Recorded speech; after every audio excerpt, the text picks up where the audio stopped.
Alors nous avons parfois évoqué l'image de l'opéra. Vous voyez un drame lyrique et c'est une forme de réjouissance en vous. C'est un peu la même chose. La situation arrive, vous la sentez comme un drame quelques instants, puis tout de suite, ce drame est non dramatique. Vous vous rendez compte qu'il a sa propre beauté, sa totale justesse.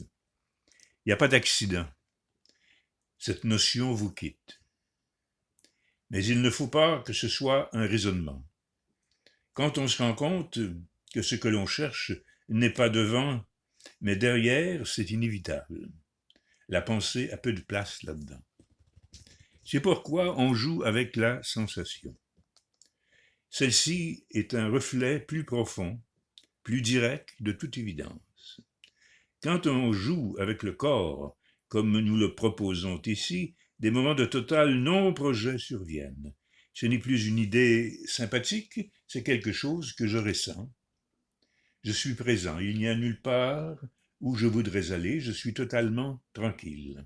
Le bruit du vent, le bourdonnement des abeilles, toutes les sonorités, les sensations tactiles, tout vit en moi. Peu à peu, cette capacité va augmenter. On peut inclure les accidents, la douleur, les gifles, les drames, la tristesse et le reste. Tout cela bouge et je ne bouge pas. Il y a une tranquillité, mais il faut le sentir. C'est pour cela que le travail sensoriel a sa valeur sur ce plan-là. D'instant en instant, quand de nouveau j'ai le projet de devenir quoi que ce soit, je veux aller en Inde, je veux écouter un gourou, je veux faire tel placement, je veux acheter tel objet, je veux changer de mari, avoir un nouveau chien, d'apprendre le russe, je vois le processus et un arrêt se fait. Dans la disponibilité sensorielle, il est facile de pressentir cela. Ensuite, ce pressentiment va coiffer notre vie quotidienne.